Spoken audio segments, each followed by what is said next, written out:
I think unless you've been living under a rock over the last year or so, you've probably heard in the news a lot of debate and discussion about modern monetary theory. Probably a lot of it has been caricature. It's like, they're the people who just say, print the money. They kind of do. But also, so it's also kind of caricatured. Anyway, tonight we have with us the person who I think has done more than anyone else these days to be a proponent and an advocate and a voice for MMT, and that is Stephanie Kelton. She is a professor at Stony Brook. She's also an economic advisor to the Bernie Sanders campaign. And in addition to talking a little bit about what MMT is, we're going to get her perspective on the state of the economy and economics right now, because we live in interesting times, large deficits by historical standards, very low interest rates by historical standards, and yet things aren't working. We're not having inflation like people would have expected. Wage growth has been poor. GDP growth across the developed world, very mediocre since the crisis. So I want to, economists are scratching their head. So looking forward to hearing how a MMT economist examines some of these puzzles of modern economic life. So Stephanie Kelton.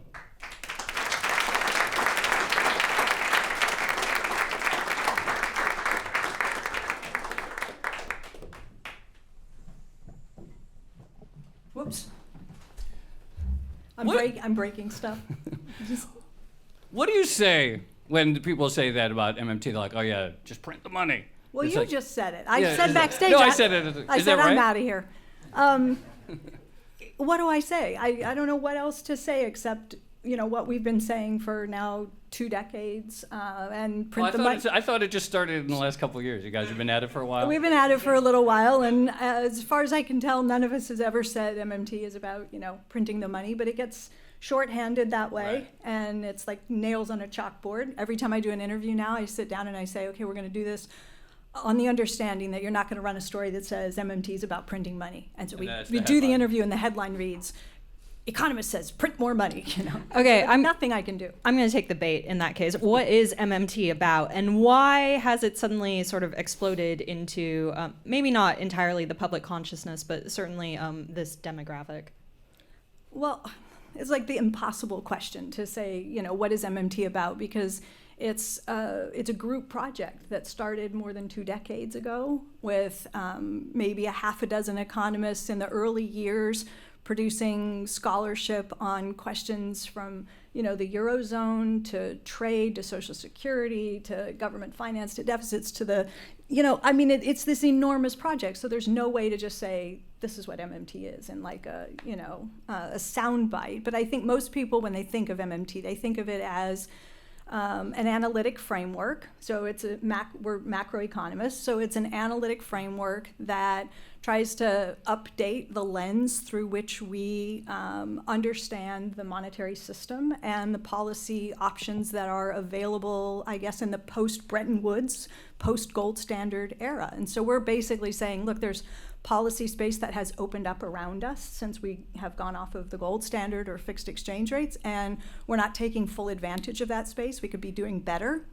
And so we're trying to, shine a light on some of those things. So what was the impetus when this first started? Was it that something has changed about either the financial system or the economy, and we want to understand the existing world better? Or was it the policy prescription that you were after? Because I think nowadays lots of people hear MMT, they think full employment, they think universal health care, that sort of thing. Which was the inspiration behind it? I don't think it was either, actually. I mean, I think back to, when I started training as an economist from undergrad, let's say, to graduate school, it was the mid-90s, and there were already different schools of thought out there. The post-Keynesians were saying very different things from more mainstream types of economists, and especially when it came to the financial system, to banking and finance and those sort of questions. So we were always kind of agitated by the way that mainstream economists describe how finance works in particular.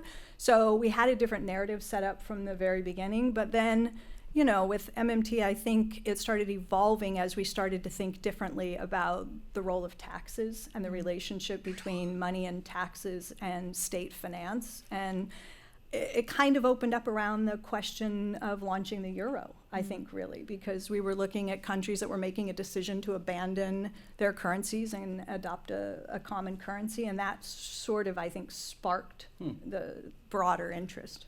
So you mentioned that essentially it's an analytical framework, and as I mentioned in the intro, I think people would agree we're at a moment where a lot of people feel unsatisfied with the existing answers that economists have given, or that mainstream economists have given on things like the recovery. Why hasn't growth been faster? Why hasn't inflation picked up despite cutting rates and these trillion-dollar deficits? What's your answer to that? What is let's start with that. Why hasn't inflation picked up despite all these things that economists would have said, oh yeah, that'll definitely cause inflation? Well, I think the models are too mechanistic, and they lead us to too simple an understanding of really complex phenomenon like inflation. And so if you're trained like I was maybe in the early years to think that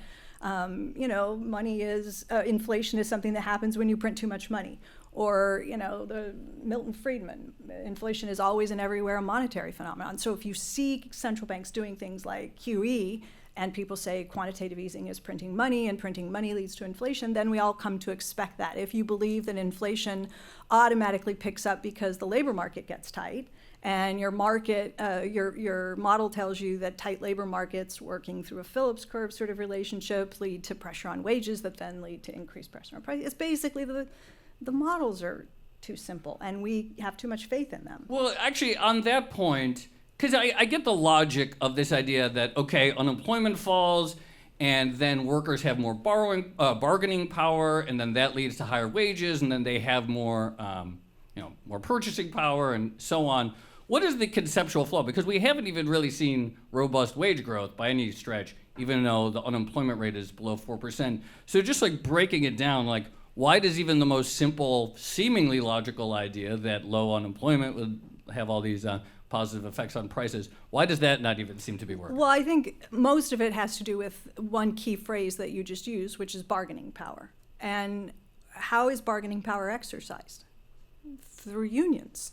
And what's happened to unions over the course of the last 30 years? I mean, they've mostly been decimated. So it's pretty hard to tell a rational story about how, even as the labor market tightens, workers are supposed to exercise the power in the negotiating process. If they don't have union representation, what are they supposed to do? Walk in and just sit down with the boss, kick their feet up on the table and say, I'm here for the raise, labor market's tight, let's go. It's just not there. The mechanisms aren't in place for that to happen for huge swaths of the American workforce. So here's one thing I sometimes wonder, but if everyone in the US at least woke up tomorrow and accepted MMT as the analytical framework for the economy, what would change? Like, what would that world look like, and what would that change from the current scenario actually tell us about what's wrong with the way we think about economics now? Honestly, I think the biggest thing that changes is the conversation that we have.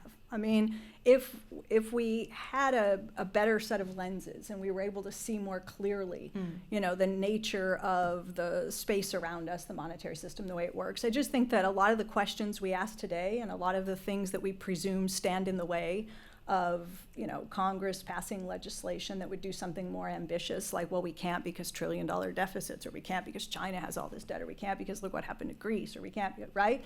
At least that would go away, and then we would have a very different conversation. Even the tax cuts, right? If we were looking through an MMT lens and we said the Republicans are looking to do between $1.5 trillion or $2 trillion, depending on how you want to cost it out, in tax cuts, instead of saying, we can't afford it, it'll blow a hole in the budget and all this kind of stuff, we would have a different conversation. It would be about, the presumed effectiveness in terms of job creation and the potential inflation risk in an economy that may or may not be closer to full employment. So I just think, Social Security. Are we really going to have a conversation about the government's ability to keep its promise to future retirees, their dependents, and the disabled if we're not afraid of running out of money? Then the conversation changes. Then it becomes about demographics and inflation risk. And I just think we have a richer, more substantive national debate than this, arbitrary, frivolous conversation about, entitlements driving us into a debt crisis, which is silly. As I mentioned in the intro, you are on one of the teams in the primary. And you speaking of like the sound of like screeching chalkboards, How much does it hurt you when you hear Democratic candidates blast the tax cuts on the grounds that it blew out the deficit? It does, but I haven't heard that much of it. And So you're encouraged. I'm encouraged. You know what? It's funny, Joe, because what I hear Democrats saying is that they would like to repeal all or much of the Republican tax cuts, not because they blew a hole in the deficit and we got to repair that damage, but because they want to use those tax cuts to, quote, pay for something else. In other words, it's the same as saying, I want to use the deficit to build infrastructure. It's no different. It's tantamount to saying, I want to keep the deficit, but I want to direct it towards some other aim, right? I mean, So even though we have some Democrats complaining about Republicans expanding the deficit for very specific purposes, there are quite a few high-profile Democrats who seem to be embracing MMT, whereas Republicans who actually have a de facto history of embracing MMT haven't done that. Why do you think that is? you mean openly invoking? No, Or- so they'll expand the deficit for their pet projects in a sort of MMT way, but they don't seem to embrace the theory in the way that some Democrats Well, have. it's better to embrace it actively than to embrace it rhetorically. So I guess in some sense, it's more encouraging to see someone pushing through an agenda that doesn't hew to the hysteria around debt and deficits. Is this my preferred set of policies? No. But, it's not as if it's encouraging just because a few Democrats have invoked MMT, because at the same time, the Speaker of the House has reinstated PAYGO, and that's not terribly encouraging if you're looking at the potential to take the House and the Senate and then move ambitious progressive legislation. You're not going to do it in an environment in which PAYGO is in place, which is a rule that exists in the House of Representatives today that says you can't add to the deficit. So everything has to be deficit neutral. So, I mean, it's good and bad. There's progress for sure being made. Now, one of the policy agendas that's likely to be on the plate of a theoretical Democratic administration, particularly if it's of the more progressive wing, or if it is Bernie, would be a Green New Deal. And something that you hear people say is like, some people are like, well, how can we afford it? And the response is often, well, we didn't ask that question. We didn't choose to fight the world wars based on whether we could afford to. We figured out a way to do it. So what are the lessons from the wars? And I think Keynes wrote a pamphlet, How to Pay for the War, that apply today towards something as ambitious as a Green New Deal. Yeah, I think that Keynes's little book, which it was called How to Pay for the War, that's literally the title of the little pamphlet. And you would think, just based on the name of it, that this must be a book about where to get all the money to finance World War II. And Keynes was a British economist, of course, so this was, advice for the British government. And it turns out, you read this thing, and it has nothing to do with where the British government is going to get all the money to finance the war effort. It's about understanding that this is going to be a massive endeavor, that it's going to involve transforming the economy away from one that's oriented around producing for the consumer to one that's oriented around winning the war, right? Transforming the entire economy. And Keynes was mindful of the inflation risks because the government was going to have to ramp spending way up. And in order to do that, it was going to have to take resources away from other uses. And so you're elbowing out the private sector in order to bring people and industries into public service and to orient, for the war effort. So the whole book is about how to do that in a way that avoids, to the extent possible, creating an inflation problem. And it turns out it was really effective. It was a very careful analysis of how to allow the government to spend into the economy while removing enough purchasing power strategically, right? It was really important to Keynes that they remove the purchasing power from the right hands, because if you remove purchasing power from the wrong hands, you might not do much to mitigate the inflation risk. In other words, if all you do is tax the very richest people who weren't going to spend much of that money in the first place, then you run the risk of a real inflation problem. So he understood that this had to be done really strategically. So with a Green New Deal, same thing, right? The same principle applies. If you're going to do something that is truly transformative, that you're not just talking about transforming the way we deliver energy, but the way we build housing and transportation and the way we deal with food production, agriculture, you're going to touch nearly every piece of the US economy. And so the lesson is to look back at what Keynes told us and to figure out, if you're going to go that big and you're going to make that kind of investment in the US economy over a short period of time, 10 years or so, right? That there are important lessons to learn from what Keynes was doing in that little pamphlet, and inflation is the major risk, not bankruptcy or financing. So this sort of connects with one of the criticisms that you often hear about MMT, which is it's actually not that different to Keynesianism in various ways. How would you respond to that? How would you lay out the differences explicitly? Well, I think there are a lot of them, and you're right. I mean, there are examples like the one I just gave, where I'm saying basically, when it comes to the Green New Deal, listen to Keynes. Okay, that was about inflation risk, but there are very substantive differences between the way that we analyze some big questions and the way that some headline Keynesians. I mean, I don't know how much I want to pick on certain people and give specific examples. I was a contributor at Bloomberg for a period of time. I got into a little back and forth with Paul Krugman. We traded some columns, him in the New York Times, me writing for Bloomberg. And there we teased out, I think, some of the important differences. I mean, you know, the conventional Keynesian models tell you that deficits are supposed to drive interest rates up. That's the way it works in normal times.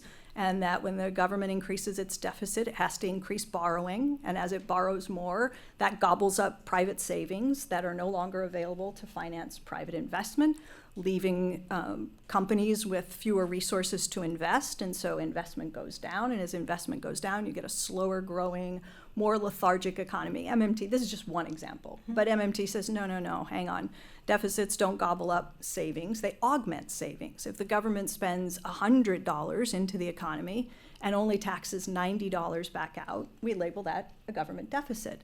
But what we forget is that I just deposited $10 into some part of the economy. My deficit, if I'm government, I'm Uncle Sam, my deficit becomes a surplus in some other part of the economy. So from the very beginning of this crowding out story, where deficits become the villains of progress in the economy, MMT says, no, hang on. You're getting it wrong from that very first step, right? Deficits add to savings. And then we could go on about the relationship between interest rates and investment. They think that they are obviously inversely related. We say interest rates are a policy variable, not something determined by market forces, or at least they always can be. So there's just, we go on and on. Another thing that people say about MMT is that, they're like, well, yeah, sure, because the U.S. is the world's reserve currency, so the U.S. has a lot of policy flexibility.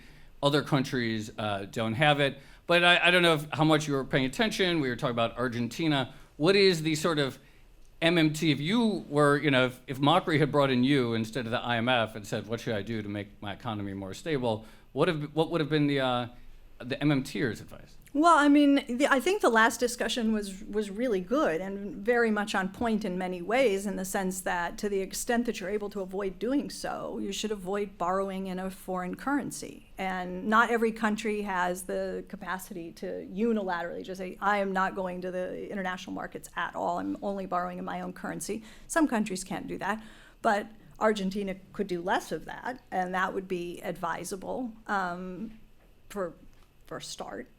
Yeah, I mean, obviously the reserve currency status gives us an additional degree of freedom. There is, you know, an extra benefit to being the world's reserve currency. But, you know, I was just in Japan not too long ago, and Japan. I heard. Yeah. There was a controversy about that. Yeah, okay. I don't know if we're. Let's not. Okay. Let's not. Okay. Right, now I'm not really worth curious. the oxygen. It's on the internet.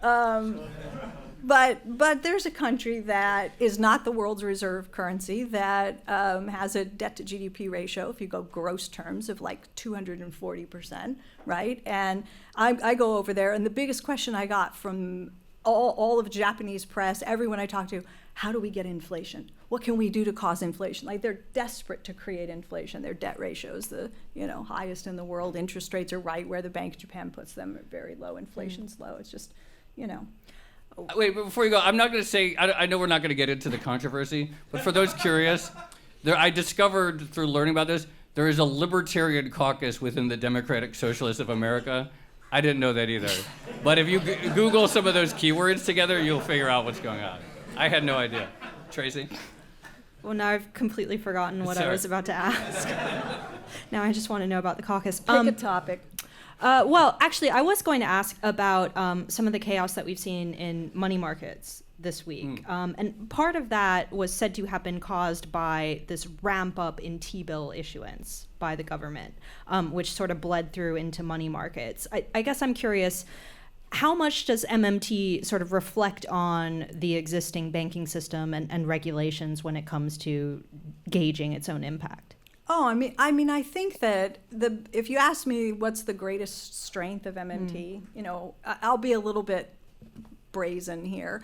I think we've gotten all the big stuff right. There's nothing that has been major that we've gotten wrong. Nothing. I think it's a pretty impeccable record, and I think the strength is that we have a superior understanding of monetary operations. And that is, we dig deep into the weeds on some of this stuff, monetary operations, that other people kind of superficially understand, but MMTers are really in the weeds. So you're both very on Twitter, very online, and you probably saw some of the conversation from folks in the MMT community. Nathan is sitting over there, Scott Fulweiler, Rowan Gray, these guys were tweeting out. I was trying to write a book, and so trying as much as possible not to get too involved in what was happening with financial markets in the last couple of days and Fed interventions and so forth. But these guys were all over it in a deep way. And yeah, we have a DM group that we were all going back and forth and trying in real time to make full sense of it, because it's very much in the weeds.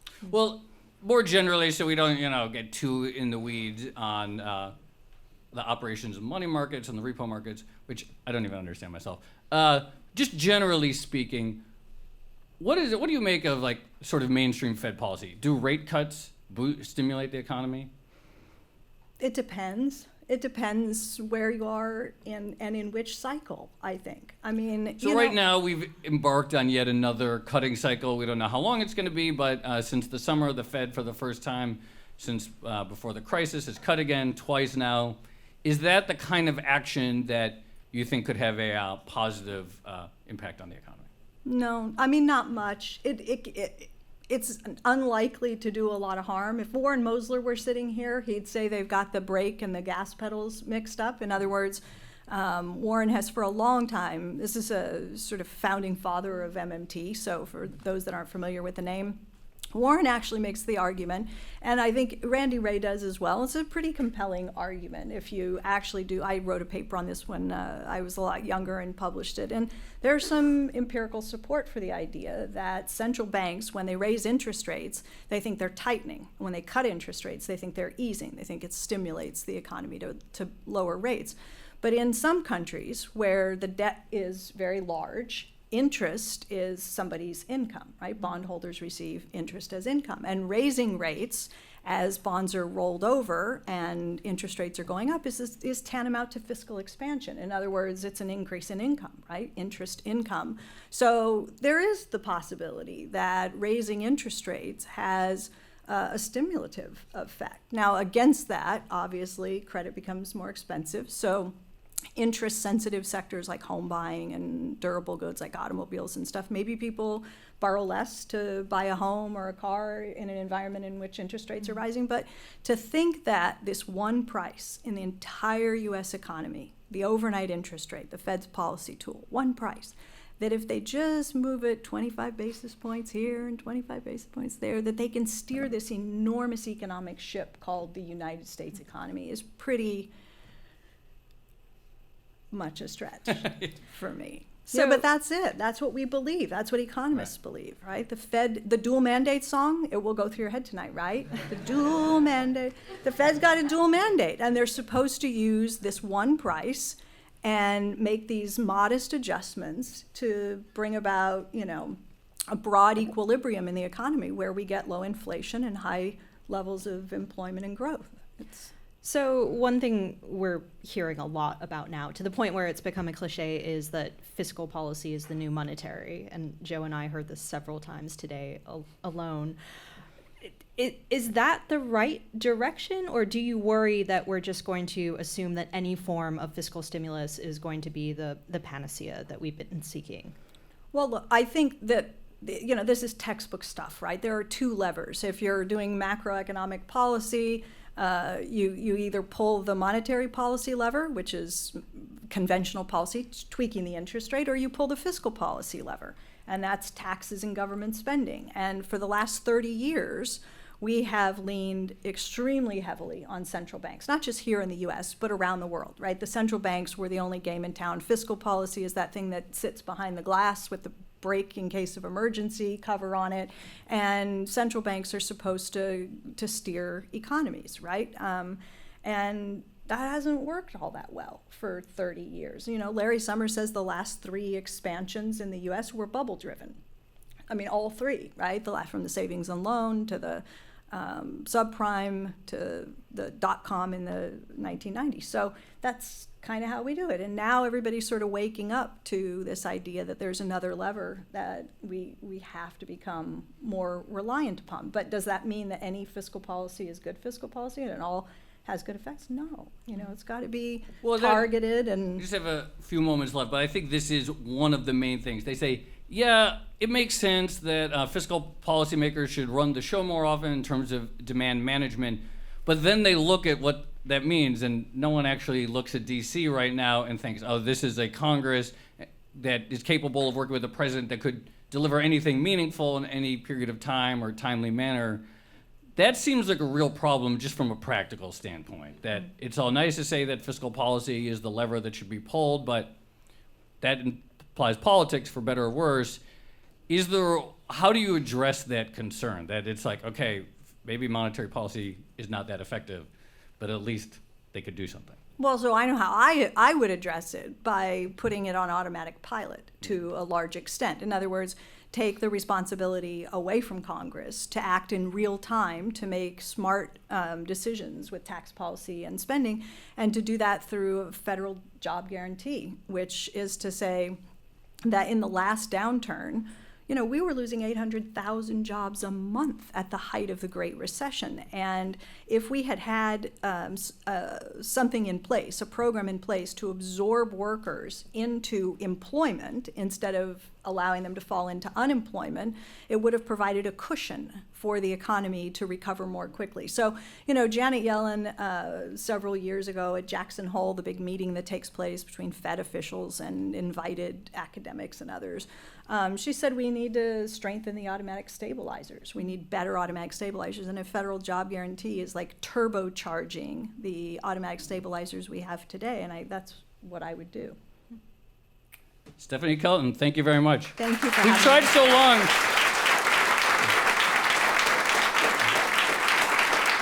We've tried a bunch of times to actually get you to come on the podcast itself, so I'm glad we finally made it happen. I'm glad too. Thank you Thanks very for having me.